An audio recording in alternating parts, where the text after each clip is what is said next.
Assalamualaikum warahmatullahi wabarakatuh.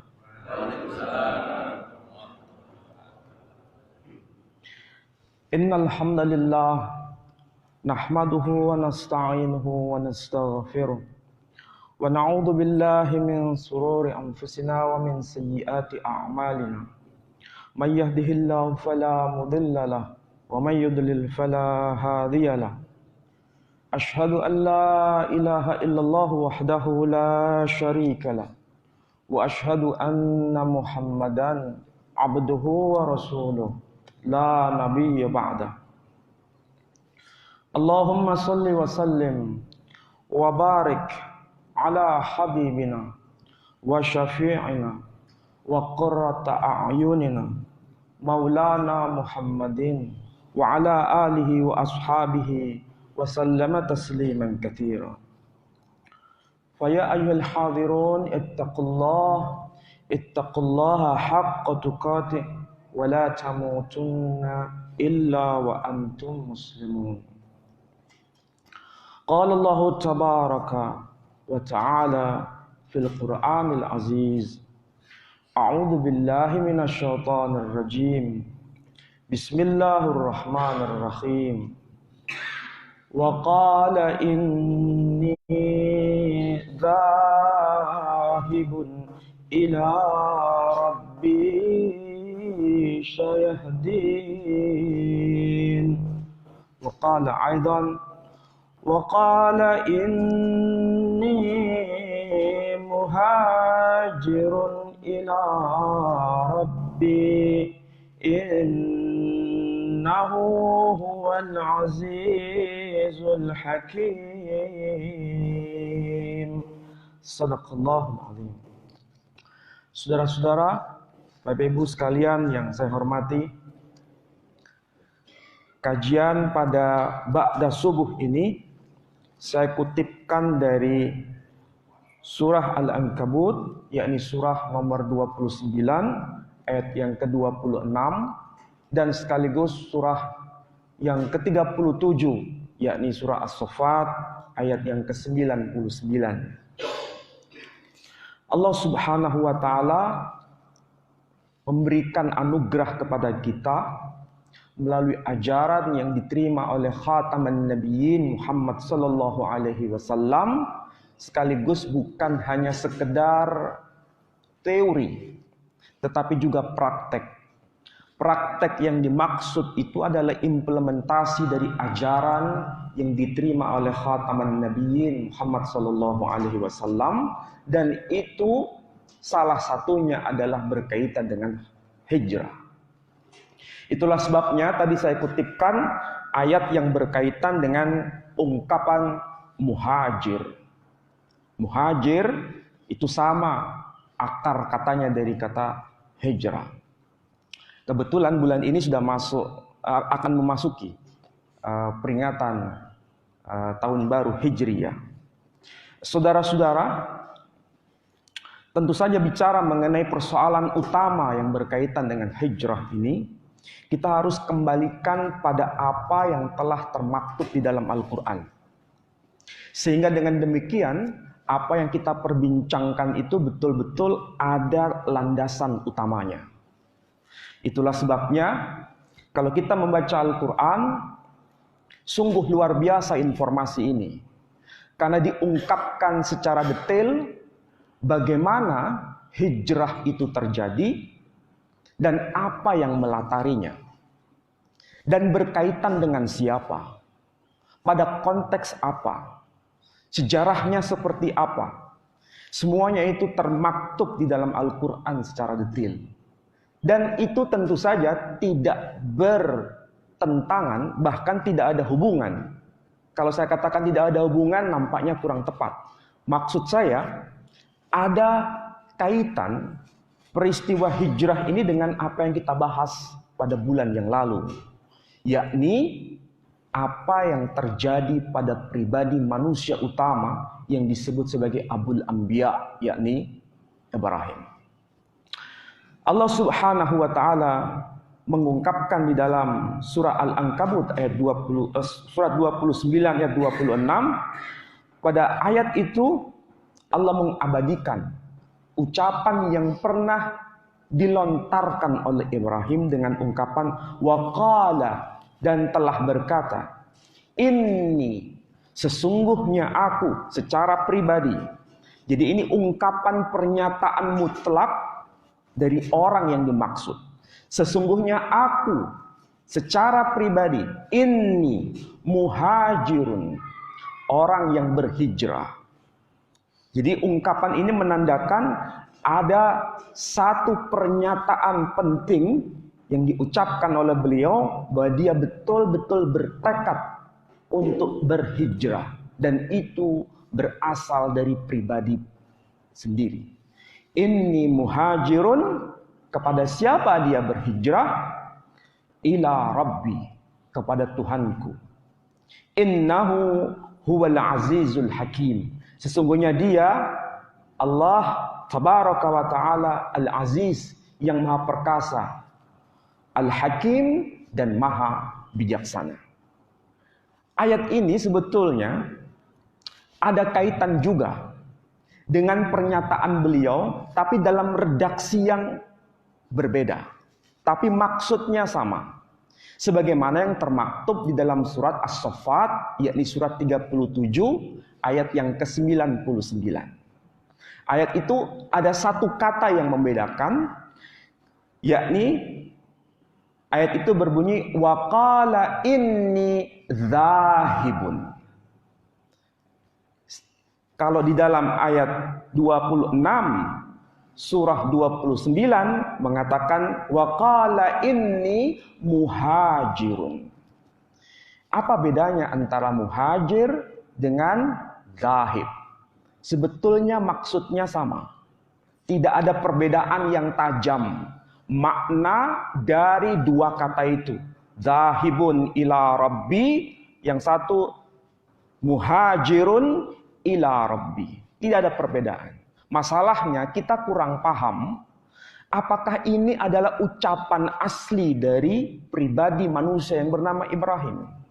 Itu masalahnya. Kalau kita berkata bahwa ini adalah ucapan asli dari manusia yang bernama Ibrahim, berarti mana yang betul? Ucapan yang asli yang diucapkan oleh Ibrahim. Apakah dia berkata inni muhajirun ila rabbi atau inni dzahibun ila rabbi? Mana yang betul? Atau kedua-duanya diucapkan oleh beliau? Ini persoalan historis.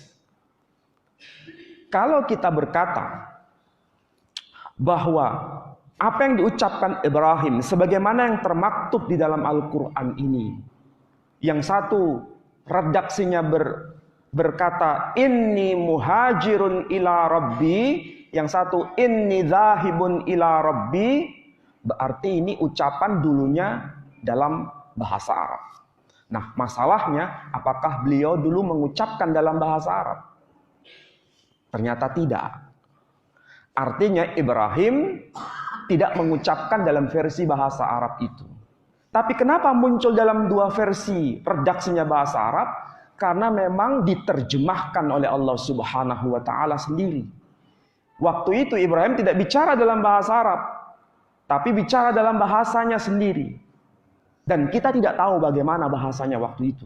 Tapi yang jelas bahasanya yang dipakai sampai hari ini masih dapat kita lihat, kita saksikan di museum-museum, yakni menggunakan bahasa Akkadia. Nah, bahasa Akkadia itu bahasa yang paling tua sebelum munculnya bahasa Arab dan bahasa-bahasa Timur Tengah lainnya. Artinya, itu bahasa yang lebih kuno lagi. Itulah sebabnya namanya disebut Ibrahim, dan dalam bahasa Arab istilah itu tidak ada asal-usulnya. Makanya itu merupakan istilah yang diarabkan, yang sebetulnya bukan Arab tapi diarabkan. Makanya dengan demikian semua keturunan Ibrahim tidak disebut sebagai aribah, orang Arab, tapi musta'ribah, orang yang dianggap Arab. Jadi kalau ada muncul dua versi berbahasa Arab ini karena memang Allah sengaja menerjemahkan itu supaya orang yang hadir pada masa pewahyuan Quran paham apa yang sedang terjadi pada peristiwa sejarah itu. Dan tentu saja kalau Allah sendiri yang menerjemahkan pasti 100% benar. Beda dengan kita kalau menerjemahkan Quran dalam bahasa yang bukan Arab, masih banyak kesilapan. Masih banyak sesuatu yang tidak match dengan teks aslinya. Tapi kalau Allah sendiri yang bicara, menerjemahkan yang beliau hidup pada setiap zaman, pasti rekaman bahasanya diterjemahkan itu pasti 100% benar. Ini basic yang harus kita pahami dulu. Sehingga saya pernah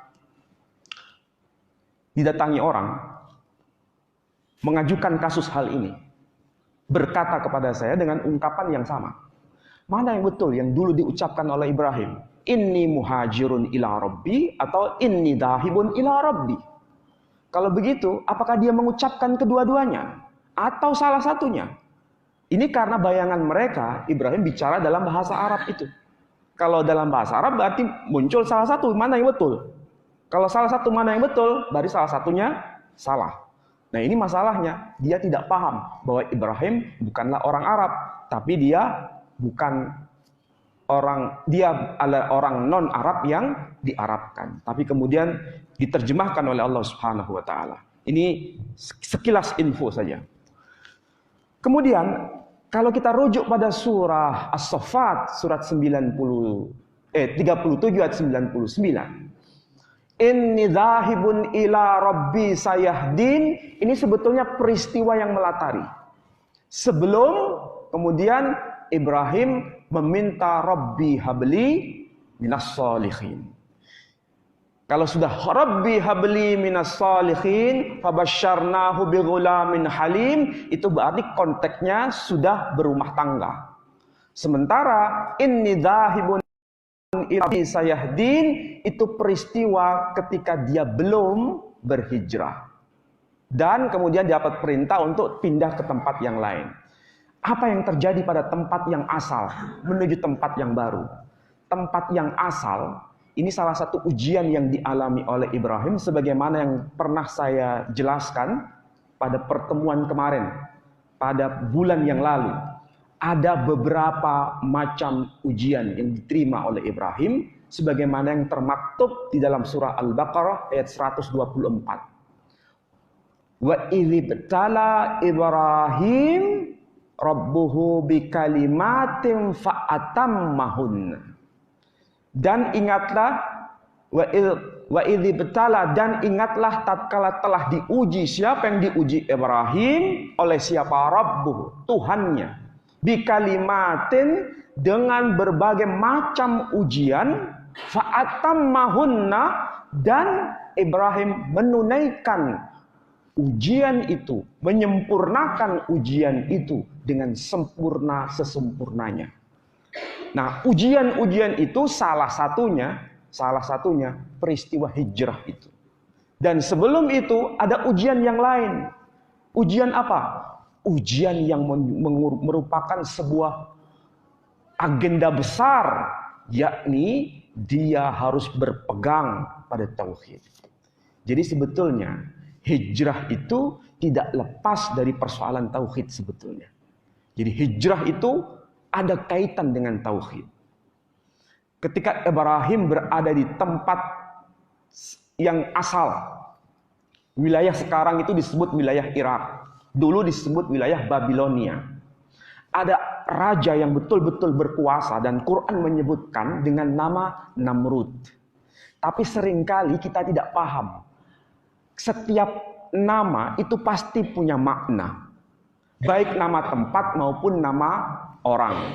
Sebagaimana kita seringkali memberi nama, kita tidak tahu apa maknanya. Tapi kalau Quran menyebutkan nama seseorang atau nama tempat, pasti punya makna. Kira-kira ada yang tahu apa makna dari kata Namrud? Apa makna dari nama Namrud? Ternyata Namrud yang sering kita kenal itu berasal dari kata marat. Kalau bahasa Akkadia maupun bahasa Ibrani maksudnya sama, marat. Apa itu marat? Orang yang melawan atau memberontak pada Tuhan. Itu marat artinya. melawan atau memberontak melawan Tuhan. Salah satu ekspresi melawan atau memberontak melawan Tuhan, dia membangun satu menara besar dan orang-orang modern menyebutnya zigurat, Quran menyebutnya Babil.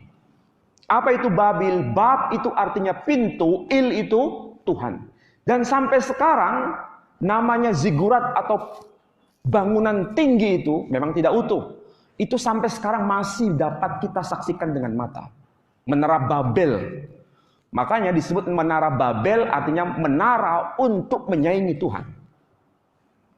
Menara yang tinggi tapi untuk menyaingi Tuhan. Dan ini bukan hanya tercatat di dalam Al-Quran dengan ungkapan Babil, tapi juga termaktub dalam kitab-kitab sebelumnya, tapi dengan istilah yang agak sedikit beda. Bukan disebut Babil, tapi disebut Babel. Bab itu artinya pintu, El itu artinya Tuhan. Jadi pintu menuju Tuhan, melawan Tuhan. Ini sebetulnya merupakan informasi dasar.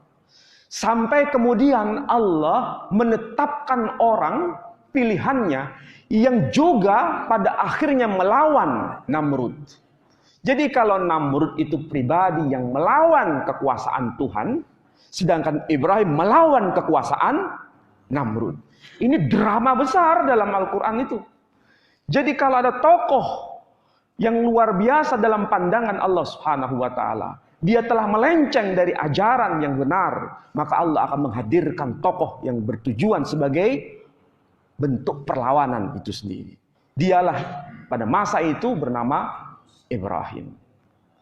Begitu pula pada masa-masa berikutnya atau masa sebelumnya, ketika muncul tokoh Fir'aun, maka Allah menghadirkan pesaingnya, yakni Musa. Ini sebuah peristiwa natural, alami dalam kehidupan di muka bumi ini akan hadir dua kutub yang saling berseberangan. Dan itulah sebabnya ketika persoalan ini dihadirkan dalam Al-Quran, kita bisa mengambil pelajaran bahwa Namrud, pribadi yang melawan kekuasaan Tuhan, Allah menghadirkannya tokoh yang bernama Ibrahim. Dalam hal apa? Ada penyimpangan waktu itu, yakni berkaitan dengan tauhid.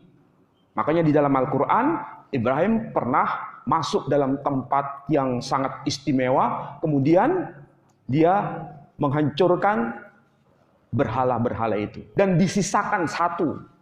Tapi dengan nalar yang tinggi, nah ini masalah. Dengan nalar yang tinggi, dia berhujjah kepada kaumnya. Saudara-saudara, kalau kita sudah tahu pribadi manusia yang bernama Ibrahim ini bukannya hidup di masa yang sangat primitif.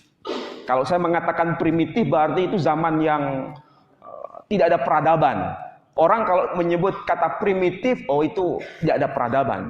Padahal Ibrahim itu hidup di masa yang gemilang peradabannya. Bahkan kalau bangunan tinggi, itu tidak mungkin tanpa namanya kebutuhan arsitektur. Coba bayangkan, piramid yang di Mesir, yang umroh maupun yang haji, yang plus Mesir maksudnya. Kalau berkunjung di piramid itu kan sebetulnya luar biasa itu. Itu cahaya bisa masuk sampai ke dalam. Jadi cahaya matahari itu bisa sampai masuk ke dalam. Dan itu betul-betul seperti cahaya yang berjalan di dalam piramida itu. Artinya apa? Disusun dengan konstruksi yang luar biasa. Keilmuannya tinggi pada zamannya. Tapi karena kita hidup di era sekarang, menyebut masa lalu sebagai masa kuno. Kita menyebut sebagai masa modern sekarang. Tapi ingat, zaman kita yang kita sebut sekarang ini modern, nanti pada generasi ke depan disebut zaman primitif. Karena pada masa yang akan datang lebih canggih lagi. Maka zaman itu, zaman Ibrahim sebetulnya zaman yang canggih. Melebihi zaman sebelumnya. Zaman kita, zaman yang lebih canggih, melebihi zaman sebelumnya. Zaman ini, zaman yang tidak canggih dibandingkan dengan zaman setelahnya. Jadi ini persoalan historis. Jadi sekali lagi, kalau sudah menggunakan nalar, berarti itu luar biasa manusia yang bernama Ibrahim ini. Nah, saudara-saudara, karena dia berjuang dalam rangka menemukan Tuhannya betul-betul menyatakan diri sebagai pencipta langit dan bumi, maka dia mempertahankan itu. Dan dia harus mempertaruhkan jiwanya, nyawanya sendiri. Jadi dia membela sang pemilik nyawa, dia rela mengorbankan nyawanya sendiri. Sampai kemudian jatuh vonis, yakni dia harus masuk ke dalam api Namrud.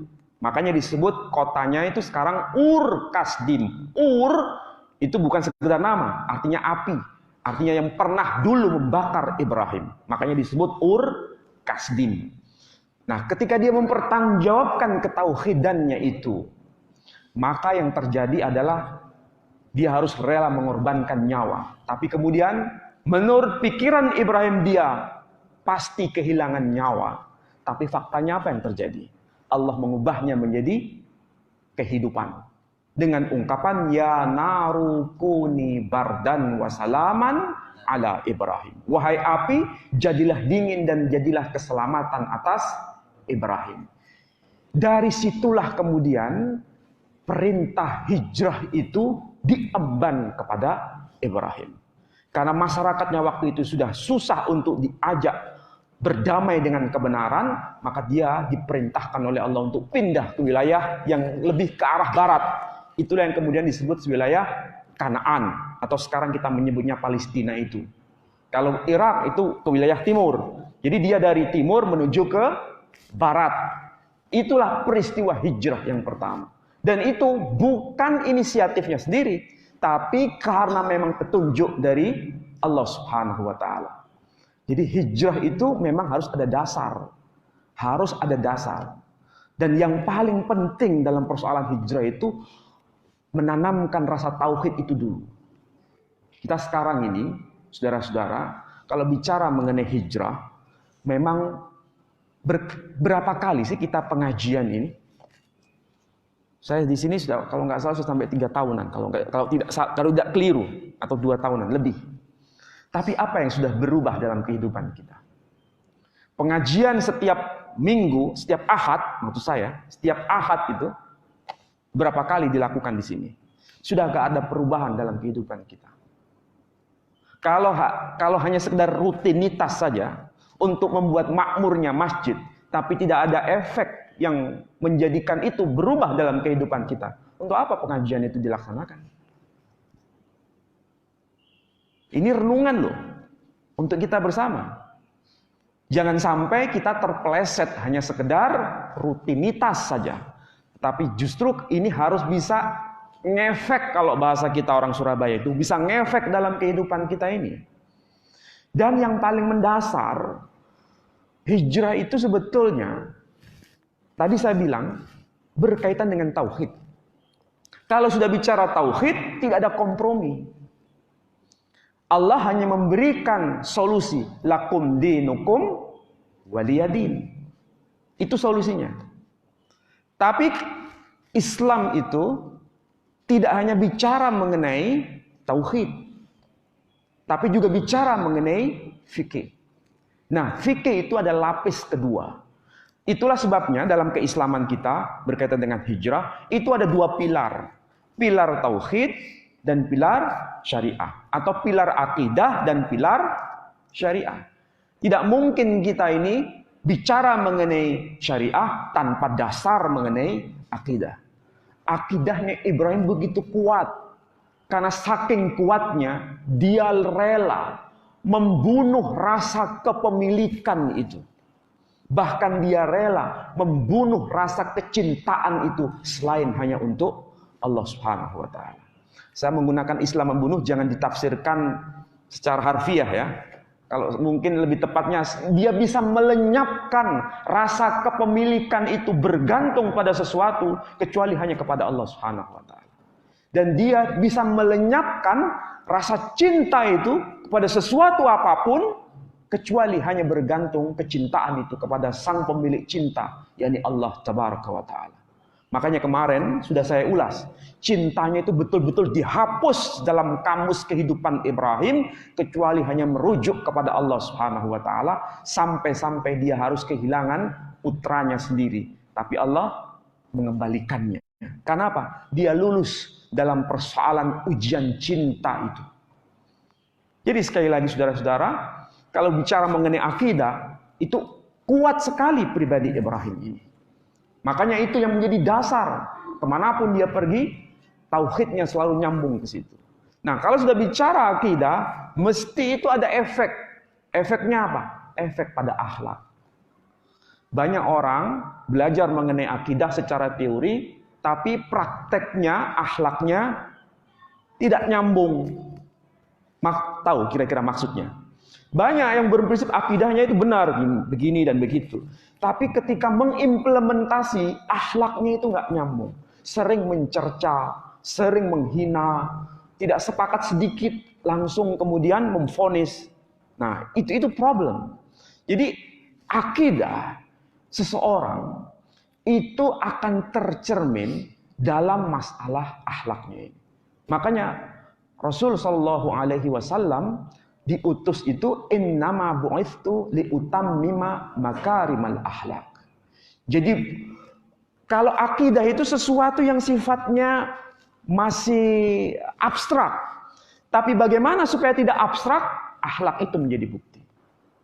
Tapi harus ada ketegasan. Ketegasan itu Allah memberikan sinyalemen dengan ungkapan lakum dinukum waliyadin. Betul-betul itu tidak bisa dikompromi. Tidak ada toleransi dalam persoalan akidah ini. Tapi sesama muslim, nah kita berpegang pada prinsip syariah. Nah kalau syariah itu bukan hard, tapi soft. Kalau saya bilang hard itu kira-kira paham ya? Hard itu kenceng. Tapi kalau syariah itu nggak boleh kenceng. Syariah itu harus soft. Kenapa? Saya berkali-kali diajarkan oleh guru saya bahwa persoalan keislaman ini, kemusliman ini, kebanyakan salah meletakkan. Ketika bicara syariah itu hard, kenceng. Tapi kalau bicara akidah itu soft, lemes. Nah, ini kebalik-balik. Kalau syariah itu harus soft. Apa maksudnya soft? Jangan menghakimi saudara-saudara kita yang bisa jadi itu ada kebenaran pada dirinya yang kita tidak tahu. Namanya syariah itu adalah ijtihadiyah. Syariah itu ijtihadiyah. Prinsipnya bukan lakum dinukum waliyadin, tapi prinsipnya adalah lana a'maluna walakum a'malukum. Jadi kalau ada orang melakukan fikih yang berbeda dengan kita, itu jangan kita kenceng pada dia. Itu tidak diperkenankan. Di Al-Azhar saja diajarkan yang namanya muqaranatul madahib. Perbandingan antar madhab. Makanya tidak salah kalau ada imam dari Masjidil Haram yang biasanya di sana itu langsung Alhamdulillahi Rabbil Alamin di sana. Tapi ketika di sini dia langsung Bismillahirrahmanirrahim. Alhamdulillahi Rabbil Alamin. Kok berubah? Wah ini sudah melenceng ini. Ini keliru. Yang dilakukan beliau sudah benar. Karena beliau tahu di Indonesia itu madhabnya Syafi'i. Maka dia menggunakan prinsip itu. Basmalah dijaharkan. Tapi kalau di Saudi, karena madhabnya madhab Hambali, maka basmalah tidak dijaharkan. Langsung, Alhamdulillahi Rabbil Alamin. Ini prinsip yang betul. Ini karena bicara mengenai lana a'maluna walakum a'malukum. Lain lagi kalau di Maroko dengan Saudi Arabia. Lain lagi juga kalau di Indonesia. Kalau di Maroko tidak ada kunut, di Indonesia ada kunut. Karena madhabnya Syafi'i, di Maroko madhabnya Maliki, nggak ada kunut. Ini yang harus kita tahu. Dan kalau sudah bicara mengenai soal hijrah ini, hijrahnya itu betul-betul harus lengkap. Dalam arti wawasan kita dibuka. Wawasan kita harus terbuka. Kalau bicara mengenai akidah, kenceng harus seperti Ibrahim. Harus diluruskan. Kalau perlu, mengorbankan nyawa. Ini karena berkaitan dengan akidah. Dengan akidah. Dan itu yang harus kita contoh pada pribadi yang bernama Ibrahim. Tapi kalau sudah bicara mengenai syariah, nah harus luas di sini. Harus ada semacam teposliro kalau bahasa kita. Sudahkah kita berprinsip pada ini dalam kehidupan kita sehari-hari? Jangan-jangan kita selama ini masih pikiran kita ini berkacamata kuda.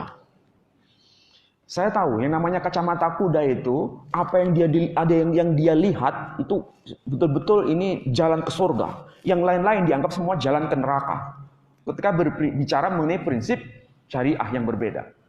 Makanya saya berharap yang kajian yang di sini itu ada betul-betul kajian khusus menjabarkan mengenai muqaranatul madzahib.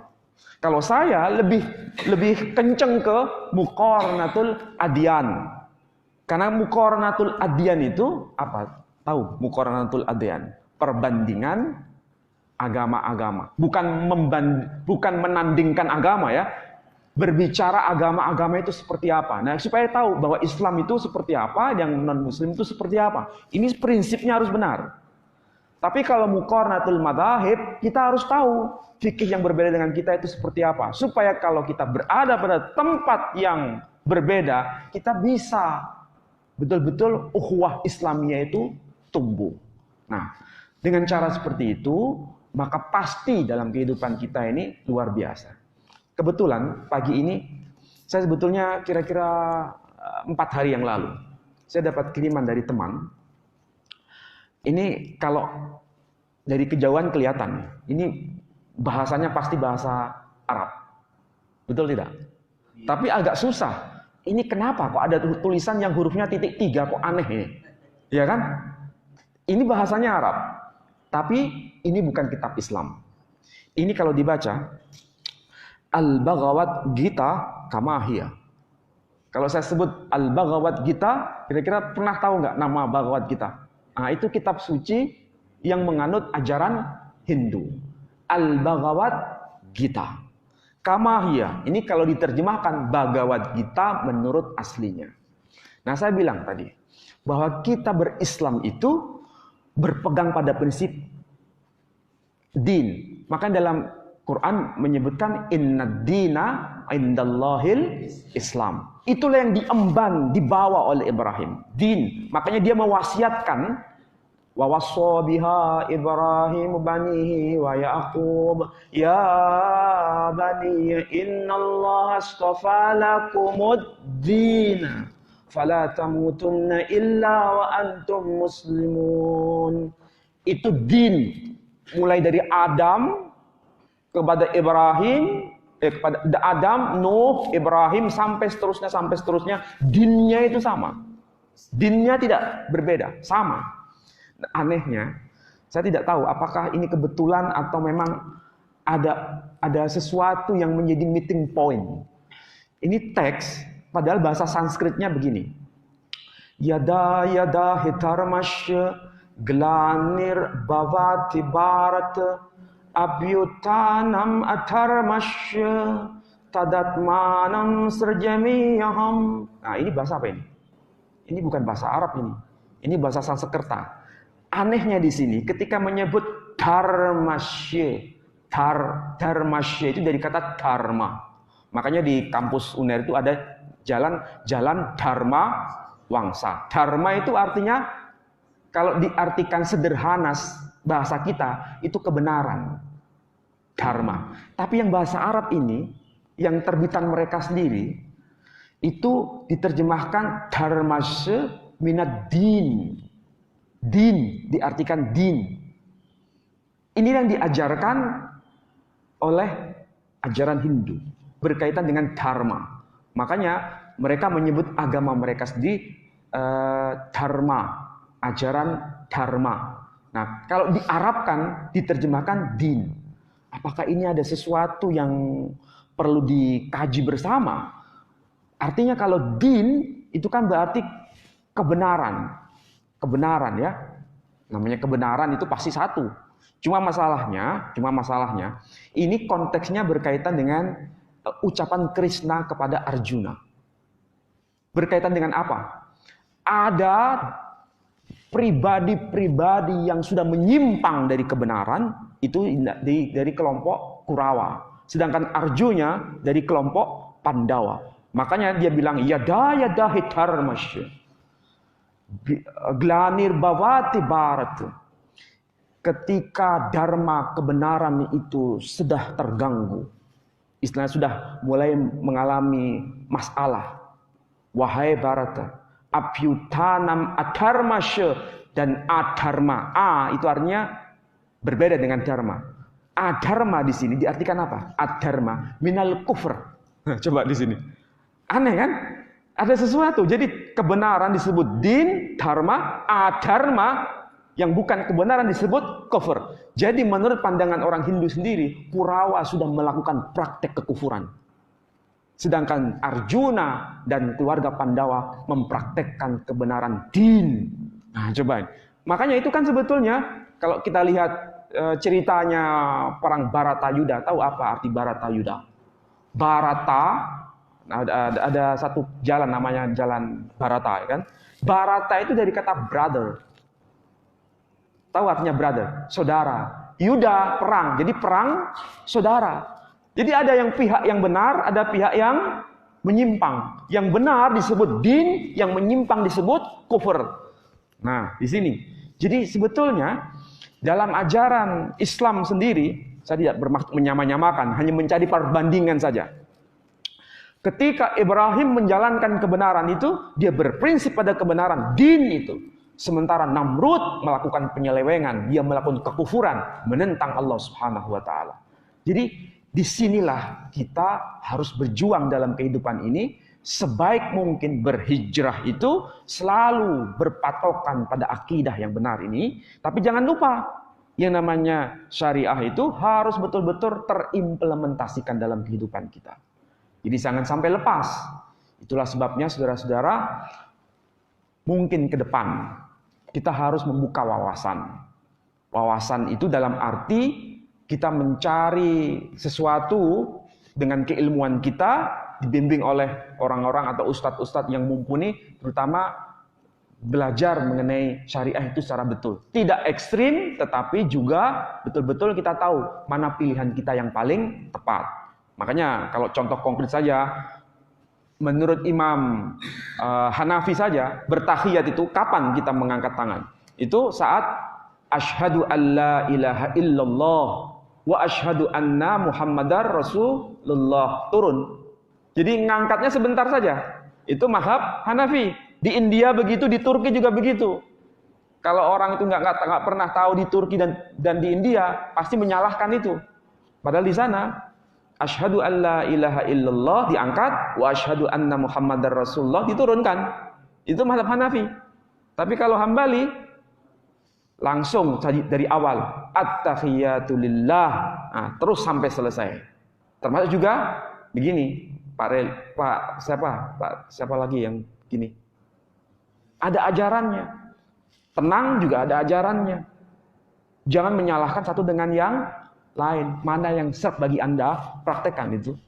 Dan itu prinsipnya adalah lana a'maluna walakum a'malun. Kalau begitu, hidup ini indah. Betul-betul indah. Sesama muslim bisa ukhuwah, tapi kalau di luar dalam arti akidah harus punya prinsip yang kuat. Itu asyidda walal kufra, tegas atas yang berbau kekufuran. Nah, saya kira demikian. Barangkali kalau ada yang mau tanya, silakan.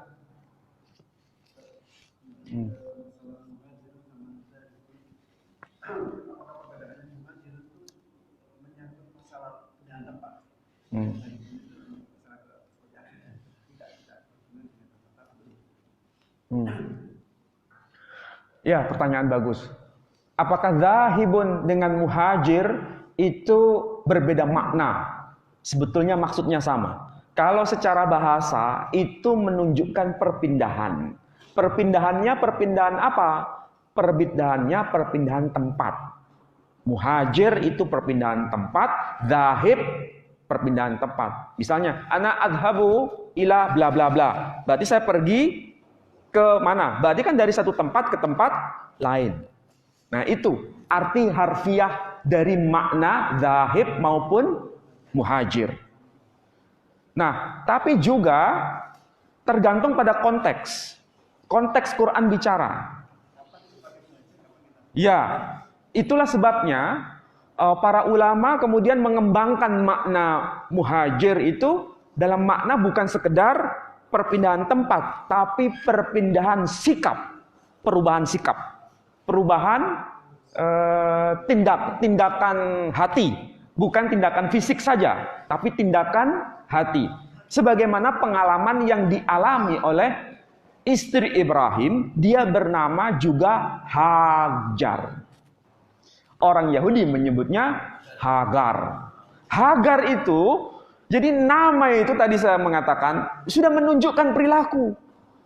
Dia anak keturunan Fir'aun, putrinya Fir'aun, dan itu termaktub di dalam kitab agama Yahudi. Disebutkan Hagar bat Par'o hayata. Hagar itu anak perempuan Fir'aun. Hagar. Dan dinikah oleh Ibrahim, dan dia pindah mengikuti siapa? Mengikuti Ibrahim. Dalam hal apa? Keislaman Ibrahim. Dia pindah, ada perubahan sikap. Maka tidak salah nanti Hagar itu menjadi manusia perempuan yang luar biasa. Imannya sama persis seperti iman suaminya. Coba bayangkan, Ibrahim mau rela kehilangan nyawa ketika masuk ke dalam lautan api. Hajar dikenang dalam Al-Quran dengan ungkapan Inna Safa wal Marwata min sya'airillah. Sesungguhnya bukit Safa dan bukit Marwah merupakan siar dari Allah Subhanahu wa taala. Kenapa itu nama bukit betul-betul diabadikan dalam Quran? Itu kan sekedar benda fisik. Sampai hari ini masih kita bisa saksikan benda itu. Bukit itu, Safa dan Marwah. Bukan itunya yang menjadi penekanan Allah Subhanahu wa taala. Tapi di tempat itu pernah diinjak oleh manusia perempuan yang bernama Hajar. Itulah yang harus menjadi teladan kita. Makanya laki-laki harus mengikuti jejak yang pernah dulu diinjak oleh Sayyidah Hajar. Dan itu kita lakukan dengan ungkapan ibadah syai. Apa berlaku hanya perempuan? Tidak. Laki-laki pun harus mengikuti jejaknya Hagar. Sebagaimana perempuan harus mengikuti jejaknya Ibrahim. Makanya wattakhidhu min maqami Ibrahima musalla. Dan jadikanlah makam tempat berdiri Ibrahim itu sebagai tempat sholatmu. Jadi laki dan perempuan harus belajar pada figur yang sama. Ibrahim dan Hajar. Ini namanya bisa mewujudkan keluarga sakinah, mawaddah, warahmah di sini. Jadi bukan hanya laki-lakinya, perempuannya pun harus bertindak yang sama. Sebagaimana Ibrahim dan juga sebagaimana Hajar. Makanya Hajar itu bukan sekedar nama, tapi ada perubahan sikap. Mengikuti apa yang dikatakan Ibrahim. Dan apa yang terjadi pada pribadi Hajar? Dia sebetulnya mau kehilangan nyawa. Kenapa kehilangan nyawa? Semua sudah habis yang dia punya. Dia nggak punya apa-apa. Bahkan anaknya pun dia lihat sendiri hampir tenggelam dalam kematian. Dia melihat Ismail itu hampir tenggelam dalam kematian. Dia sendiri juga hampir tenggelam dalam kematian. Pada saat itulah dia hanya bergantung hanya kepada Allah Tabaraka wa Ta'ala. Sebagaimana Ibrahim. Dia sudah tidak bisa berbuat apa-apa. Dia sudah yakin dirinya pasti mati ini. Tapi Allah mengubah menjadi kehidupan. Hajar diubah dengan kehidupan. Dari kejauhan muncul yang namanya sumur Zam-Zam. Dan itu yang kemarin sudah saya kutipkan. Termaktub juga di dalam kitab agama kita, sebelum kita. Jadi kalau belajar Islam ini begini, itu semakin membuat kita itu iman kita semakin kokoh. Kokoh betul. Seperti batu karang yang tidak bisa digoyang dengan apapun. Ibarat kita membangun rumah di atas batu karang, beda dengan membangun rumah di atas pasir. Kalau di atas pasir, kena goyangan dikit, ambruk itu rumah. Tapi kalau di atas batu karang, kokoh. Diterpa angin pun kokoh. Itu yang namanya prinsip membangun akidah itu begitu. Jadi jangan sampai kita membangunnya betul-betul luar biasa, rumahnya luar biasa, tapi pondasinya tidak kuat, roboh itu. Maka tidak salah bila banyak orang mengalami hal begitu. Dan itu jangan sampai terulang dalam kehidupan kita. Saya kira itu ya. Yang Pak Reli.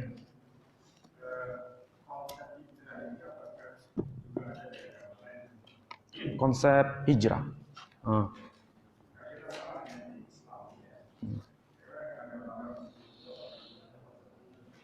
Kalau konsepnya ya, kalau istilahnya tidak ada. Kalau konsep yang mirip, karena ini berkaitan dengan tokoh yang sama, yakni Ibrahim, ternyata juga cerita mengenai Ibrahim yang dalam tanda kutip hijrah itu juga termaktub dalam perjanjian lama, kitabnya agama Nasrani maupun kitabnya Yahudi. Dan kitab yang saya baca yakni kitab Mishnah.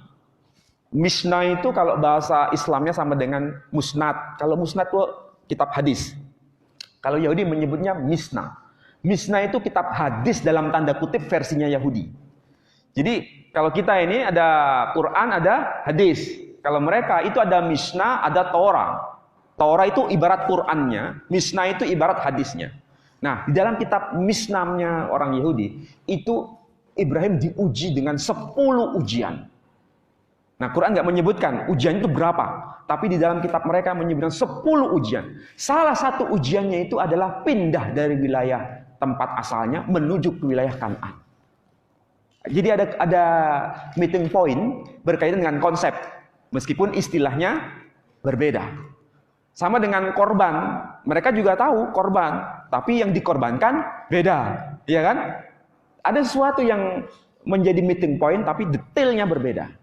Kalau kita yang dikorbankan siapa?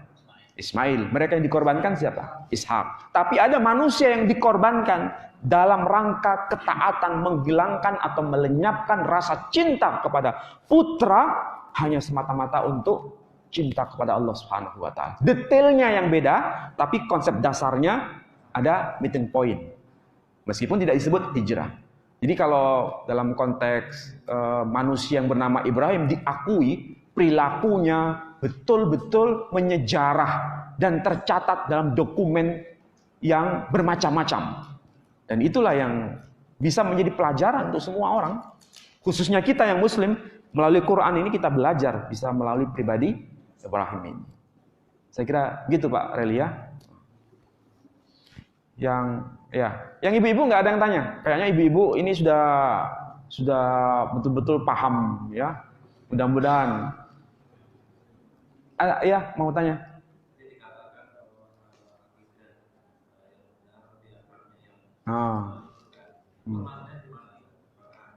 Maksudnya.